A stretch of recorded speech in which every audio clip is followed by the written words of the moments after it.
Hello, this is Jerome Surilia and today I'm going to share to you the things that I bought from today's Kalayaan.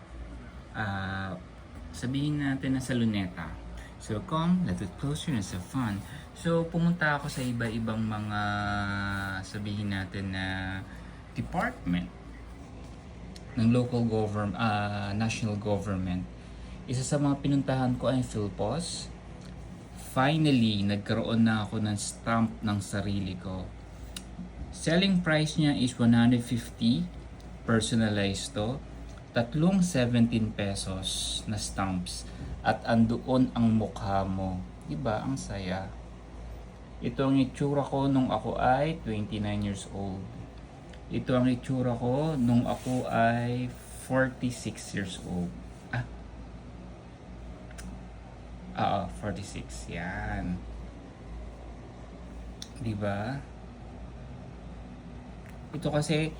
Ito, ang gamit kong cellphone non Samsung.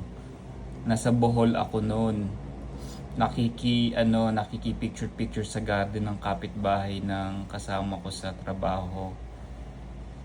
Medyo maano ako niyan, mapula-pula. Tapos nag-peel off na sa mukha ko yung sobrang, anong tawag nun? Basta nag-peel off na yung parang sunburn ko.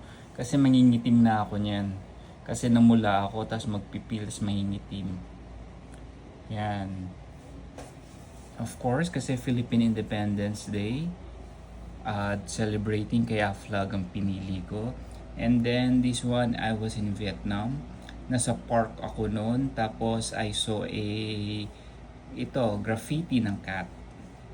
So might as well do it na yung post niya. Pero magkabilang kamay pala yung ginawa ko.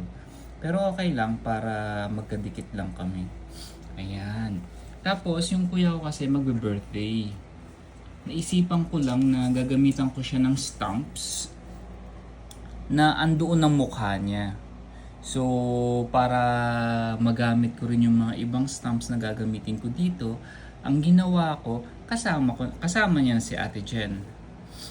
Parehong 17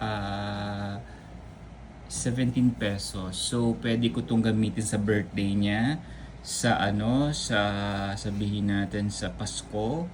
And then, there you go. Sometimes I just would like to send him a postcard, di ba? So, actually, yun siya lahat. Yun. Gusto kasi talaga magkaroon ng personal, stamps. Okay. Thank you for watching. Bye for now.